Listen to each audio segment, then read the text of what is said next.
Welcome back. ख़वातीनो हज़रात, आज सफरनाक में हम आपको ले चलेंगे सेंट्रल पंजाब यानी वस्ती पंजाब के एक जिले टोबा टेक सिंह में। टोबा टेक सिंह फैसलाबाद के और झंग के करीब दो बड़े अजला के दरमियान वाक़े है। ये सारे का सारा इलाका सांदलबार ही का इलाका था। आपको याद होगा फैसलाबाद डिस्कस करते हुए हमने सांदलबार का तस्करा किया था। और टोबा टेक सिंह की वजह तस्मिया वो एक टोबा पंजाबी जुबान में कहते हैं कुएं को, एक ऐसा कुआं जिसमें बारिश का पानी इकट्ठा हो जाया करता था। ये एक लेजेंड है जिसका तज़किरा बहुत ज्यादा मुस्तनद तारीखी किताबों में नहीं मिलता, लेकिन ये फिलैंथ्रोपी की एक निहायत उम्दा दास्तान है और मैं समझता हूं तारीख में इसका तज़किरा होना चाहिए और इस पर तलबा को, जो तारीख के स्टूडेंट्स हैं, उन्हें इस पर रिसर्च करनी चाहिए कि टेक सिंह कौन था और क्या मुहर्रिकात थे उसकी। इस खिदमत खल्क का आलम यह है उस टोबे से वो पानी हमेशा, क्योंकि ये वो दौर है जब इस इलाके में नहर नहीं थी, ये नहर बहुत बाद में आई और इसके पेश नजर वो ये किया करता था कि इस टोबे में इकट्ठा हो जाने वाला बारिश का जो पानी था उसे जाया होने से बचाया करता था।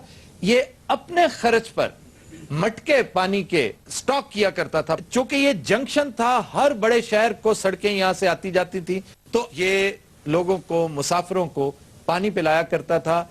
अगर आज के दौर में मैं समझता हूं इसके ऊपर रिसर्च की जाती तो पॉस्ट्यूमस इसको नोबेल प्राइज दिया जाता। ये इतना शानदार आदमी था।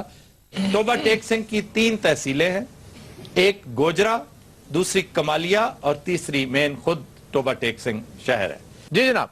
टोबा टेक सिंह के मशाहिर में जो सबसे ज्यादा मशहूर हैं उनमें सारे छोटू राम हैं, जो अंग्रेज दौर में वजीर माल थे और उनके नाम से वहाँ पे गांव भी आबाद है छोटू राम के नाम से। और इसके अलावा बरतानिया के पार्लियामेंट के मेंबर चौधरी मोहम्मद सरवर साहब, इसके अलावा वजीर इत्तलात खालिद अहमद खरल साहब, रियासुद्दीन जांबा साहब, चौधरी इशफाक साहब और इसके अलावा चौधरी अब्दुल साहब, साबिक IG पंजाब चौधरी शौकत हिजाज साहब और इसके अलावा चौधरी सरदार अहमद IG पंजाब रह चुके हैं, साबिक सेक्रेटरी दाखिला हफीजुल्लाह इसाक साहब रह चुके हैं, चौधरी अमजद अली वड़ैस साहब पार्लियामेंट्स के ह्यूमन राइट्स पर काम करने वाले रियाज अहमद फतियाना साहब, उनकी मिसेज वजीर बहबूद आबादी रह चुकी हैं आशफा रियाज। ये तमाम लोग जो हैं ये टोबा टेक सिंह से ताल्लुक रखते हैं। और इसके अलावा सियासत के हवाले से एम हमजा का जिक्र करता हूँ और फिर हाजी अलबेला मरहूम हनी अलबेला के वालिद, फिर हॉकी के हवाले से बड़े बड़े टोबा टेक सिंह के जो रिलेटेड साथ है 25 किलोमीटर दूर गोजरा का इलाका है, वहाँ से बहुत से लोग हैं जो पाकिस्तान हॉकी के कोच भी रह चुके हैं और खिलाड़ी भी।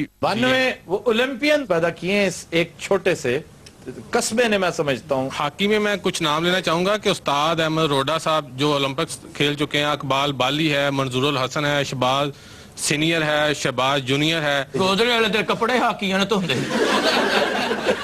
क्या वो कैसे हाकी फड़ के नहीं लगी ठोक ਉਹ ਸਾਰਾ ਹਾਕੀ ਦੇ ਉੱਥੇ ਇੰਨੀ ਖੇਲੀ ਜਾਂਦੀ, ਹੁੰਦੇ ਬੱਕਰਿਆਂ ਨੇ ਆਪਣੀ ਟੀਮ ਬਣਾ ਲਈ, ਇਹਨੂੰ ਯੈਲੋ ਕਾਰਡ ਦਿਖਾਇਆ ਹੀ। गोदरे वाले तो फोन नहीं रखे, हाकी च सिम पवाई।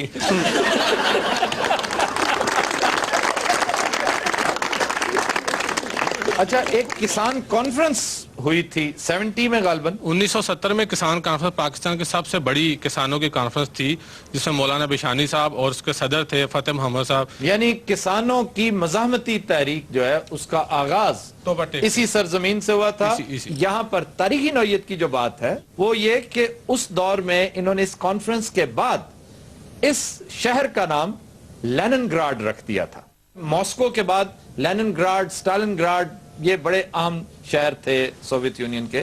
तो इसके जवाब में सुन्नी तहरीक ने एक कॉन्फ्रेंस की थी और इसके जवाब के तौर पे इस शहर का नाम दारुस्सलाम रखा गया था। लेकिन टेक सिंह की खिदमात को देखते हुए उसका नाम चेंज नहीं हो सका। बहरहाल इसका नाम चेंज किया गया, लेकिन इसका नाम टोबा टेक सिंह ही रहा है। टोबा टेक सिंह में पोल्ट्री का जो सबसे बड़ा एरिया है वो कमालिया। कमालिया से पोल्ट्री जो है पूरे पंजाब में सप्लाई की जाती है और खद्दर के हवाले से कमालिया का एक नाम पूरे पाकिस्तान में मशहूर है। इसके अलावा टोबा टेक सिंह में पानी का बहुत बड़ा मसला है, जिसकी वजह जमीनें जो है वो बंजर हो रही हैं। दूसरा, खवातीन में गंदा पानी होने की वजह खवातीन में छाती का कैंसर और बच्चों की शरह मुआरत और हेपेटाइटिस C जो है वो तेजी से वहाँ पे फैला। जी जनाब। इसी तरीके से सर वहां पर जो एक चीज जो मेरे भाई नाम बता सके کہ پیر محل کا تھانہ جو ہے وہ سب سے مہنگا تھانہ گنا جاتا ہے. تھانہ؟ ہاں، کیونکہ اس علاقے سے ہر گاؤں کے ہر گھر سے لوگ جو ہے باہر گئے ہوئے ہیں اور وہاں پر ذرا سی بات پہ لاکھوں روپے دیے جاتے ہیں رشوت کے طور پہ. اسی طریقے سے اس علاقے کی برفی بڑی مشہور ہے جی, اور پورے پنجاب کیا پورے پاکستان میں گوجری کی برفی جو ہے نا جی, برفی کا بڑا تذکرہ میں نے سنا, وہ کند برفی ہے نہیں مہند جی. اور اس برفی کی جو ہے جو وہاں کے شاپ کیپر ہیں ان کی کوالٹی یہ ہے کہ وہ کسی شخص کو بھی 1 کلو سے زیادہ نہیں دیتے. تو انہیں یہ نہیں ہے کہ آپ جا کے انہیں کہیں کہ ہمیں 10 کلو دے دو, کہتے نہیں جی 1 کلو ہے تاکہ باقی لوگوں کو بھی ملے. اتنے پابندی ہے جی برفی لین تے لوگوں نے اپنے پرمٹ بنائے. اس کا کیا مطلب ہے؟ سارے اتنے لائسنس بنے نے انہوں نے, 1 کلو تو زیادہ لینی ہوئے تو ڈی سی او سائن کراؤندے نے, لائسنس بن گیا. بلکہ اینی کہ مٹھائی ڈی سی او بھی دیندے نے. پولیس والے جی ناکے تے بندے نے روک کے منہ سونگدے نے, منہ سونگا ہے برفی تے نہیں کھاتی تو, برفی سگرٹ چ پا کے پیندے. ਉੱਥੇ ਤੇ ਸਰ ਬਰਫੀ ਜਦੋਂ ਕਾਰਖਾਨੇ ਬਣਾ ਕੇ ਬਾਹਰ ਲਿਆਂਦੇ ਨੇ ਨਾ, ਨਾਲ ਪੂਰੀ ਪੁਲਿਸ ਦੀ ਗਾਰਡ ਹੁੰਦੀ ਹੈ. 6 ਸਿਪਾਹੀ ਇੱਧਰ 6 ਇੱਧਰ ਗੰਨਾ ਤਨੀਆਂ ਹੁੰਦੀਆਂ ਉਹਨਾਂ ਨੇ. ਬਰਫੀ ਭਲਾ ਆਉਂਦੀ ਕਿਹੜੀ ਗੱਡੀ 'ਚ? ਜਿਹੜੀ ਬੈਂਕ ਦੀ ਗੱਡੀ ਨਹੀਂ ਹੁੰਦੀ, ਸਿਕਿਉਰਿਟੀ ਲਿਖਿਆ ਹੁੰਦਾ ਜੀ, ਉਹਦੇ 'ਚ ਬਰਫੀ ਆਉਂਦੀ. ਬਰਫੀ ਦੀ ਉੱਥੇ ਇੱਜ਼ਤ ਬੜੀ ਹੈ ਸਰ. ਬਰਫੀ ਖਾਣ ਤੋਂ ਪਹਿਲੇ ਉਹਨੂੰ ਸਲੂਟ ਵੱਜਦਾ ਜੀ. वैसे ये बहुत बड़ी बात है, मैं समझता हूं कि ऐसी शानदार, मतलब ये वाकई सौगात है. और जिसने भी, जिसे मौका मिले गोजरा जाने का, वो बर्फी जरूर खाए, और वही बर्फी जो असली है. ਸਰ ਜੀ ਉੱਥੇ ਤੇ ਬੱਚਾ ਖਾ ਰਹੇ ਵੇ ਤੇ ਉਹਦੇ ਪਿਓ ਨੂੰ ਲੋਕੀ ਜਾ ਕੇ ਧਿਆਨ ਕਰ, ਤੇਰਾ ਮੁੰਡਾ ਬਰਫੀ ਤੇ ਲੱਗ ਗਿਆ. ਇਹ ਕਾਰੀਗਰ ਦੀ ਕਿੰਨੀ ਹਿਫਾਜ਼ਤ ਹੁੰਦੀ ਹੋਏਗੀ ਉੱਥੇ ਜਿਹੜਾ ਬਰਫੀ ਬਣਾਉਂਦਾ? ਕਾਰੀਗਰ ਨੂੰ ਤੇ ਬਾਹਰ ਨਹੀਂ ਆਣਦੇ ਜਿਵੇਂ ਐਟਮੀ ਸਾਇੰਸਦਾਨ ਨੇ. तो विनोद साहब, तुम लेते हैं एक ब्रेक, हमारे साथ रहिएगा.